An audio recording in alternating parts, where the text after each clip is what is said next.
चौथी बात, दक्षिण दिशा में जाओ तो वहां पर एक स्त्री रोती हुई दिखाई दी, उसको मत लाना और उसको घर पर भी ले आओ, घर पर भी ले आओ तो खूब रखना, कोई बात नहीं, लेकिन नए पंडितों से यज्ञ मत करवाना। और नए पंडितों से यज्ञ तुमने अगर करवाया तो तुम समझ लो तुम्हें क्या होगा मालूम है, ओढ़ का रोग हो जाएगा और उसी में तुम्हारी पहुंच होगी। बता दिया व्यास जी ने तुमको। जन्मेजय ने सोचा मैं करूंगा ही नहीं, लेकिन कैसे हो जाए, लेकिन होनी बड़ी प्रबल होती है, उसको तुम खूब रोको। बच्चे इसीलिए मानते नहीं, आदमी बच्चों को रोकते हैं, होनी कितनी प्रबल होती है, बच्चों को रोकते हैं। ये बच्चे दिन में ड्यूटी देते हैं, रात को चले गए कीर्तन में, सारी रात लगे, सिपाही भाई फिर लौट के आ गए, फिर चढ़ के जाके मोटरसाइकिल मानते हैं, जबकि ये पता नहीं मोटरसाइकिल में हवा लगे तुम्हारी आंख बंद हो जाए, तुम्हारी दुनिया गायब हो जाएगी, क्या तुम्हें मिलेगी, लेकिन नहीं मानते। इनका शौक है कि रात उस दिन जगेगी, अरे कब क्या हो जाएगी किसी को पता है। तुम ये सोच रहे हो जिसके लिए तुम कर रहे हो, जब तुम ही नहीं रहोगे तो सब बेकार है क्या, कोई मतलब नहीं। अरे थोड़ा कमाना अपने लिए और ज्यादा कमाना दूसरों के लिए, ज्यादा कमाओगे दूसरों के लिए। अरे भाई खूब पैसा होगा टैक्स दोगे, अरे थोड़ा हुआ मौजूदा भगवान का भजन करो, क्यों लगे वो आया है, लेकिन मनुष्य नहीं मानता, खूब लोग को नहीं आया, क्योंकि उनकी होने लिए वृत्ति है ना, वो मान कैसे करें। राजा जनमेजय ने अपने राज्य में आदेश कर दिया, कोई भी घोड़ा लेकर मेरे देश में नहीं आएगा। ठीक है, समय चल रहा है, समय चलते चलते जब वही समय आ गया तो अरब से लाने वाले घोड़ा के बेचने वाले व्यापारी घोड़ा लेकर के आ रहे और वहां से गुजर रहे हैं। उनको रात हो गई और रात होने पर क्या हुआ, अब तो पूरे शहर में कोई ठहरने ही नहीं देता। वो भटकते हुए राजा के दरवाजे पर पहुंचे। दरवाजे पर पहुंचे तब तक रात के 12 बज गए। पहरेदार से कहा भैया हमें ठहरने में 2 घंटे हम चले जाए। पहरेदार ने कहा कोई बात नहीं, राजा तो 5 बजे खड़े होंगे, तब तक तुम चले जाना, 12 तो बज गए, 2-4 घंटे की बात चलेगी। लेकिन जैसे घोड़ा बांधने के लिए खूंटी छोटी जाती है ना, आवाज होती है, रात की आवाज पहुंच जाती है। अभी हमारी दिन की कथा की आवाज इतनी नहीं जाती, अगर ये रात में हो ना तो किलोमीटर आवाज चली जाती, क्योंकि बहुत शांत होता है, इस समय शोर होता है, इसीलिए थोड़ा सेवा करें। आज शिकार से वही हुआ, आवाज सुनी, राजा खड़े होकर के आते महल से कहते कौन हो भाई, कहा जोर में व्यापारी हूं, मैं सुबह सूर्य निकलने से पहले चला जाऊंगा, मुझे 2 घंटे की जरूरत है। कहा ठीक है कोई बात नहीं, जल्दी निकल जाना तो बिल्कुल निकल जाऊंगा, लेकिन होनी कहाँ गए, होनी तो तुम्हारे पीछे चल रही है।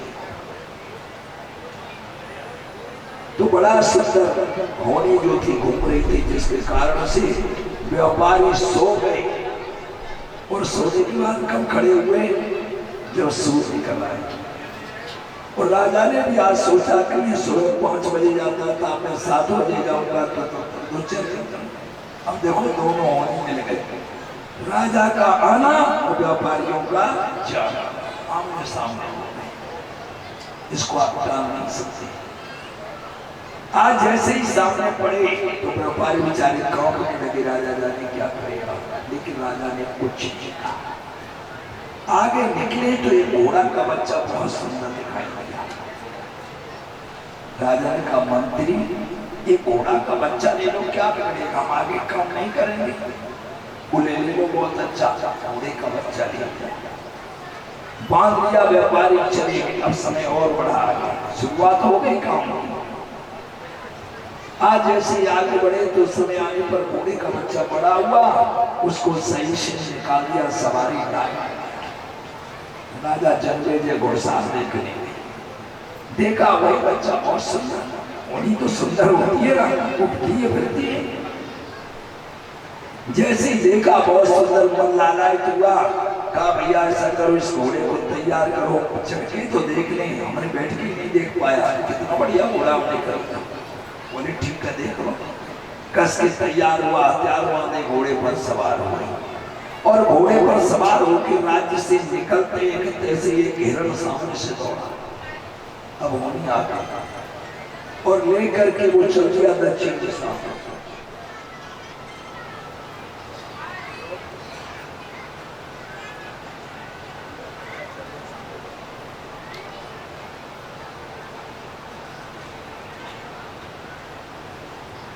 तो इसी समय पर क्या होता है, किरण भागा दक्षिण दिशा और राजा उसके पीछे। चलते चलते बिल्कुल समुद्र के किनारे पहुंचने, पता ही नहीं लगा कब पहुंचे। जैसे पहुंचे हिरण झाड़ी में जाकर छुप गया और राजा खड़े रहे। अब अपने आगे को समझ खड़े थे तो नजर पड़ी सामने एक सुंदर स्त्री बैठी। उसके बाद पहुंचे, पूछा मारे तुम कौन हो, बताओ ना। कहा मैं पता नहीं, मैं कौनों में तो बैठी हूँ, बहुत समय से आया। बोले ठीक है, अच्छा तुम मेरे साथ चलो। अकेले क्यों बैठी हो, तुम्हें अकेले नहीं रहना चाहिए। कहा चलो तुम्हारे साथ चलो। घोड़े पर बैठा दिया, लेके स्त्री आए अपने राज्य में। महल के दरवाजे पर पहुंचे, स्त्री उतर पड़ी, कहा रुको राजा, तुम्हारे बहुत रानी आई, तो पहले मेरे साथ ब्याह करो तब अंदर चलो। राजा ने उसके साथ ब्याह कर लिया। देखो होनी किस तरह घूमती है, बड़ी प्रबल होती है। आज राजा ने विवाह कर लिया। कुछ दिन बीते, रानी के लिए महाराज तुम्हारा सब कुछ सुंदर है, अश्वमेध यज्ञ करो। अश्वमेध यज्ञ के बिना सब बेकार है, तुम चुप सम्राट बनो। राजा की भी समझ में आ गई। राजा ने अश्वमेध यज्ञ की 98वीं तारीख निश्चित करा ली। अब पंडित विद्वान बुढ़ापे के नहीं मिले, पंडित बूढ़ा कामयाब होता है, ये तो बच्चे तो कामयाबी का बहुत कर लेता है। लेकिन आजकल क्या है, नए बच्चों को ज्यादा सोच लगती है, समय है ना। तो इसी कारण से बुढ़े पंडित नहीं मिले तो नए बच्चों को ले आए। नए बच्चे आ गए, यज्ञ कार्य शुरू हो गया। तो उसका एक नियम होता है कि घोड़ा छोड़ दिया, लौट के आया तो घोड़े को मार देते मंत्रों से और फिर रानी आकर उसका पूजन करती।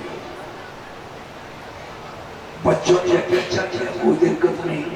घोड़ा आ गया, उसको मंत्रों से मार दिया, कोई दिक्कत नहीं। भाई क्रिया तो मालूम थी ना, लेकिन बुजुर्ग में और बच्चों में थोड़ा अनुभव का अंतर रहता है।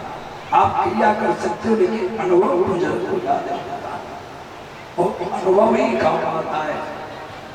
मंत्र तुम कितने भी जानते हो, लेकिन तुम्हें क्रिया और अनुभव नहीं है उसका, तो तुम फेल हो जाओगे। मंत्र थोड़े काम करें, अनुभव भी तो आना चाहिए।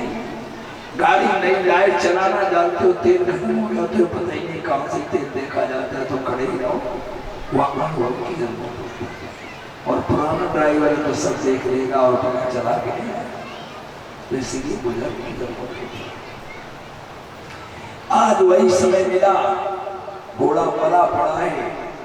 इंद्र ने उसमें एक चाल चल दी और इंद्र ने क्या किया, चाल चलते हुए अपनी पत्नी सुदक्षिणा को, बड़ी सुंदर से सची कहते हो, उसको भेज दिया और वो जनमेजय की पत्नी बनकर के आई और आरती उतारने लगी घोड़े की। और इंद्र उस घोड़े में प्रवेश कर गए। घोड़ा तो मरा पड़ा था, लेकिन इंद्र प्रवेश कर गए।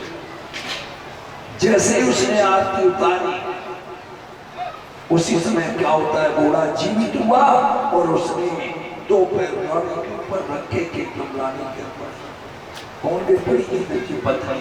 लेकिन जनमेजय को नहीं पता, ये सब खेल हो गया। और उसमें घोड़े में कौन थे, इंद्र थे। तो इंद्र अपनी पत्नी के ऊपर जब सवार हुए तो वो गिर पड़ी। जब गिर पड़ी तो नए पंडित बैठी थी, उन्हें पता नहीं था उन्होंने देख के हंसा। राजा को अपमान हुआ, मेरी रानी को घोड़े दबा लिया और पंडित हंस रहे। आया क्रोध, उठाई तलवार, सब पंडितों के सर काट। जैसे ही पंडितों के सर काट दिए, राजा के शरीर में कोढ़ फूट गया। जैसे ही कोढ़ फूट गया, अब तो राजा बहुत दुखी, करे क्या, ये तो पड़ा रह गया। दुखी देख करके व्यास जी आकर के खड़े हो गए। कहिए, जनमेजय तुमको मैं सब बता गया, तुमने एक ही बात नहीं मानी, कोढ़ हो गया। क्या हो गया महाराज? तुमने सब बात कही, लेकिन हमें एक ही अनुभव था कि तुमने हमारे बुजुर्ग को नहीं समझाया। तो कहा इसी तरह तुम्हारे बुजुर्ग भी नहीं माने, अगर मानते तो महाभारत तो नहीं होता, क्योंकि हमारी बात तो तुम मानने को तैयार नहीं। बोले अब भी एक जगह है, सो मैं तुम बताऊं, तुम्हारा कोढ़ ठीक हो सकता है, लेकिन एक बात को ध्यान रखो। बोले क्या? कि हमारा शिष्य वैश्यपायन तुमको महाभारत की कथा सुनाएगा। कथा प्रेम से सुनना, लेकिन उससे तर्क मत कर देना। अगर तर्क कर दिया तो कोढ़ ठीक काम नहीं करूंगा। व्यास जी ने अपना शिष्य वैश्यपायन जो तैनात कर दिया।